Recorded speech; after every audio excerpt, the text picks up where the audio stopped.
Police custody में लोगों की जान जाना, पुलिस सिक्योरिटी के बीच में पुलिस की जान जाना, कचहरी में जान जाना, थाने में जान जाना, कोर्ट में जान जाना, ये आज के समय पे ये लोकतंत्र है, ये डेमोक्रेसी है, लॉ चलेगा ऐसे, कानून चलेगा ऐसे। कोई हत्या करेगा उसे ये मालूम है कि वो बचेगा नहीं, उसको उत्तर प्रदेश की पुलिस पकड़ेगी और कानून के हिसाब से सजा दिलाएगी। राजधानी लखनऊ की अदालत में एक कुख्यात अपराधी की हत्या तमाम सवालों के साथ साथ अब सियासत का भी सबब बन गई। कानून व्यवस्था पर कमर ठोकती सरकार अब विपक्ष के निशाने पर आ गई।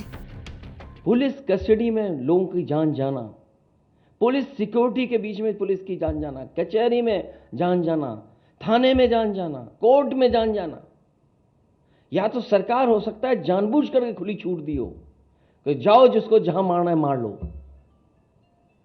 ये आज के समय पे ये लोकतंत्र है, ये डेमोक्रेसी है, लॉ चलेगा ऐसे, कानून चलेगा ऐसे। सवाल ये नहीं है कि कौन मर रहा है, सवाल ये है कि किस स्थान पे मारा जा रहा है।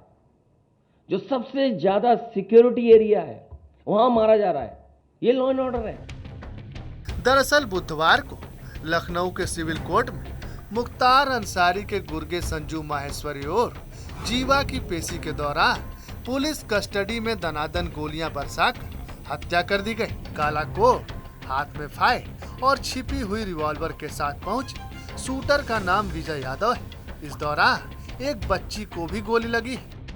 संजीव उर्फ जीवा यहाँ SC/ST कोर्ट में अपनी गवाही देने के लिए आया था और उस पर किसी ने हमला किया, उस पर गोली चली और उसकी मृत्यु हो गई।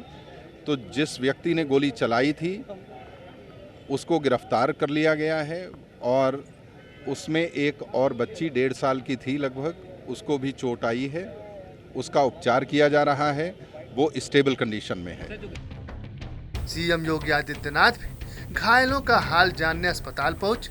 वहीं इस हत्याकांड की जांच के लिए मुख्यमंत्री ने 3 सदस्यों की SIT बनाई। लेकिन पुलिस अभिरक्षा में हुए इस हत्याकांड के बाद विपक्ष ने सरकार पर सवाल उठाए। बसपा सुप्रीमो मायावती ने कहा, लखनऊ कोर्ट परिसर में हुए सनसनीखेज गोलीकांड में खुलेआम हुई हत्या यूपी में कानून व्यवस्था और अपराध नियंत्रण के मामले में सरकार के लिए बड़ी चुनौती। ऐसी घटनाओं से आम जनता में काफी दहशत। सरकार सख्त कदम उठाए, BSP की ये मांग। वहीं कांग्रेस ने कहा कि अपराध पर जीरो टॉलरेंस का दावा करने वाली सरकार क्रिमिनल फ्रेंडली सरकार बनकर रह गई। मालूम था कि एक अपराधी लाया जा रहा है, कुख्यात अपराधी है, जिसमें पता चल रहा है तो कहाँ थी सुरक्षा, कहाँ है अमन चैन। साफ हो जाता है कि इस सरकार के वायदे झूठे हैं। आज प्रदेश में कानून का राज नहीं है, लोग मारे जा रहे हैं। सिविल कोर्ट में मारे गए जीवा की क्राइम कुंडली भी घनघोर अपराधों वाली रही।